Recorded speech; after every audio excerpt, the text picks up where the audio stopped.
O maior sucesso da história recente da HBO foi Game of Thrones, e eu acho que eu posso falar isso sem ter medo de estar falando besteira. Uma das maiores marcas dessa série era que o penúltimo episódio de cada temporada sempre trazia um acontecimento bombástico, que mudava o caminho que a gente imaginava que estava se formando pra trama. Essa semana a gente chegou no penúltimo episódio da temporada de The Last of Us e parece que eles decidiram tomar meio que o caminho inverso desse. Deram uma pausa na agitação que estava se formando pra trazer um episódio mais calmo, focado na relação do Joel com a Ellie. Quer dizer, na verdade eu acho que eles tentaram sim fazer com que esse fosse um grande episódio pra marcar a história da série. Os flashbacks com o Joel são trechos memoráveis no jogo, então eles já tinham uma garantia prévia de que trazer isso pra adaptação ia mexer com as emoções do público. Só que lá essas cenas são diluídas ao longo do jogo, então a gente consegue sentir bem as emoções propostas. Tipo, a gente sai de um pedaço do presente cheio de tensão ou de ação e é transportado para um desses mais delicadinhos. Mas aqui na série eles decidiram juntar todos esses delicados e passar em sequência. Eu não acho que isso seja exatamente um problema, mas foram tantos momentos emocionantes e marcantes de uma vez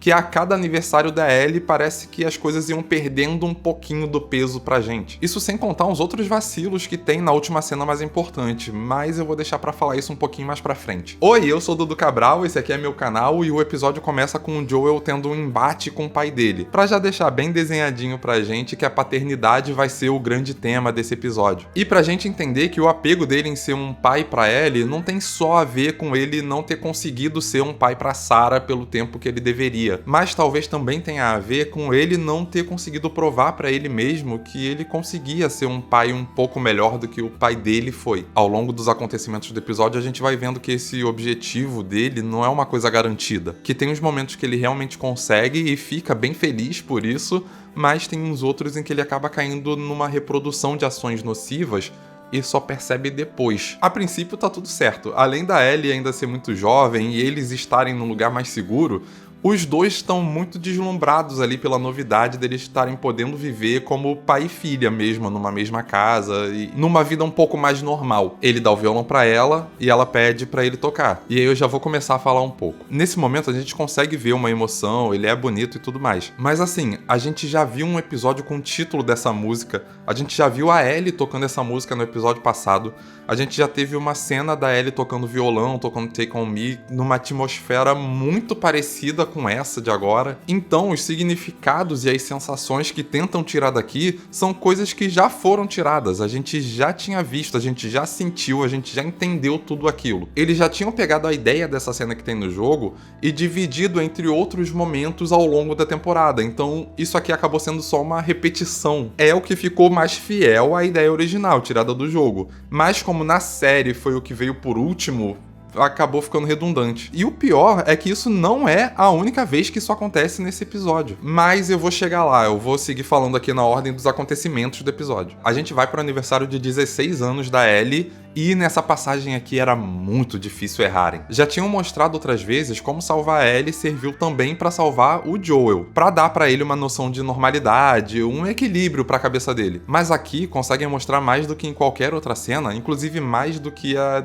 que ele fala isso depois, que ele não fez aquilo por egoísmo puramente, mas também porque ele queria dar uma vida pra ela, ele queria que ela vivesse, que ela realizasse sonhos, e ele se empenha pra ajudar ela nisso. A Ellie ama astronautas e ama dinossauros, que inclusive pra ela são tipo mitos meio que iguais, né? Ela nunca viu um dinossauro de verdade, provavelmente nunca vai ver, porque eles foram extintos, e ela nunca viu um astronauta de verdade, provavelmente nunca vai ver também, porque naquele mundo é meio difícil pensar que pode voltar a existir astronauta em algum momento, né? E o presente de aniversário do Joel pra ela nesse ano é justamente ela ir conhecer essas duas coisas. Não de verdade, claro, mas da forma mais próxima possível que dá, que é indo em museu. E ali, quando entra na cápsula espacial, a Ellie se transporta para um mundo que não existe mais, para um mundo que ela não conheceu. Por uns minutinhos, ela pode não ser uma sobrevivente de um apocalipse e ser uma criança sonhando. Mas logo depois, na volta pra casa, ela vê alguns vagalumes e aí a realidade bate de volta. E a mudança de semblante dela, junto com o aumento da distância dela pro Joel, faz a gente ver pela primeira vez que ela tem dúvidas sobre as circunstâncias do salvamento dela. Isso marca o início de uma próxima etapa na relação deles, que a gente vai ver, que é os reflexos dessa dúvida crescendo na cabeça dela. A Ellie vai se distanciando, fazendo coisas que ela sabe que o Joel não gostaria que ela fizesse,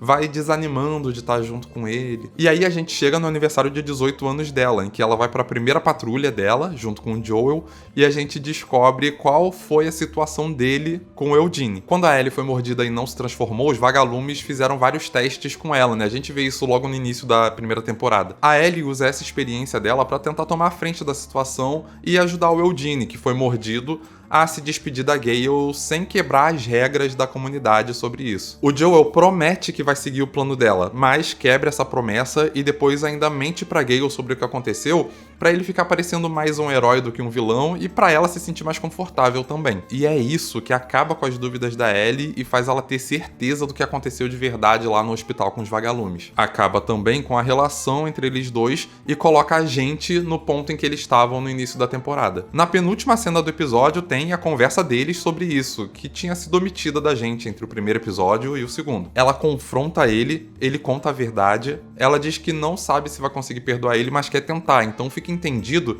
que a relação deles vai voltar pro eixo aos poucos. Mas a gente já sabe que não é isso que vai acontecer. É o último momento dela com ele, e é provavelmente o último momento nosso com ele também. E como se fosse só mais uma cena qualquer, cortado de forma abrupta de volta pro presente pra mostrar ele voltando pro teatro depois de ter torturado a Nora, pra deixar um ganchinho pro próximo episódio, eu não consegui entender essa decisão, muito sinceramente. Aquele trecho de, 5 segundos, era tão importante assim pra fechar esse episódio? Mais do que deixar a gente junto com a Ellie e o Joel ali só mais um pouquinho? Mais do que deixar marcada a despedida do maior personagem da série? Pra mim, isso meio que representou a forma que o episódio inteiro foi feito. Tudo muito só de passagem. O Joel cantando Future Days como só mais uma coisa, a visita ao planetário com vários recortes só pra chegarem mais rápido no ponto em que eles queriam chegar e poder passar logo pro próximo ano. O conflito dentro de casa por conta do crescimento da Ellie surgindo e se resolvendo quase que instantaneamente. A conversa final dos dois, sem deixar esse detalhe, que foi a conversa final dos dois, bem definido na forma que foi captada. Isso sem contar que em praticamente todos, se não todos os episódios, tem alguém falando sobre o Joel ter matado todo mundo no hospital. Incluindo no episódio passado a Nora falando pra própria Ellie e a Ellie respondendo que já sabia. Então, se não serviu pra ser uma despedida do Joel, se não serviu pra informar que a Ellie já sabia das coisas, e não serviu pra redefinir a posição ali da relação deles, pra que serviu esse trecho? Foi só pra mostrar as atuações do Pedro Pascal e da Bella Ramsey? Elas são incríveis, o episódio inteiro, inclusive. Mas o conjunto das coisas podia ter acompanhado isso, né? Se teve algum propósito nessa cena que você tenha entendido e eu não, me explica aqui nos comentários, por favor. Enfim, minha conclusão é que eu acho que os realizadores queriam, nesse episódio, trazer um ar parecido com aquele do Bill e o Frank. Tipo, uma pausa naquele mundo pra focar em uma relação bonita que surgiu a partir dele. E a ideia de um penúltimo episódio impactante provavelmente veio daí. Passar um apanhado de momentos emocionantes pra tentar pegar a gente. Eu consegui ver a beleza que tudo aquilo teve pros personagens, mas pra eu sentir junto, faltou a série e além de só passar esses momentos, e construir as cenas de uma forma que envolvesse um pouco mais a gente na jornada. Ainda mais pensando que dedicaram a maior parte dessa temporada para apresentar e movimentar as peças do tabuleiro de uma forma que a Ellie pudesse começar a vingança dela. Que só começou a ser posta em prática de verdade no finalzinho do episódio passado. Já interromperem isso de cara assim, precisava ser por uma coisa muito maior. E o que eles mostraram até foi gigante inclusive. Mas a forma em que usaram pra mostrar, não foi. Eu juro que eu não desgostei desse episódio, e não é jura tipo a do Joel, tá? Mas é que eu acho que foi muito mal planejado na visão geral da temporada. E agora só falta o último episódio. Tem muita coisa pra acontecer ainda e tem muita coisa que vai acabar ficando só pra próxima temporada também. Tomara que eles façam boas escolhas pra essa divisão. Eu não fiz o review do episódio 5 porque eu fiquei doente, mas se você não viu do episódio 4, eu vou deixar aqui pra você assistir. Agora, se você já viu, o YouTube tá te recomendando um outro vídeo que você vai gostar aqui, ó. Deixa um like aqui se você gostou do vídeo, se inscreve no canal pra não perder os próximos que vão vir, e por enquanto é isso, gente. Tchau!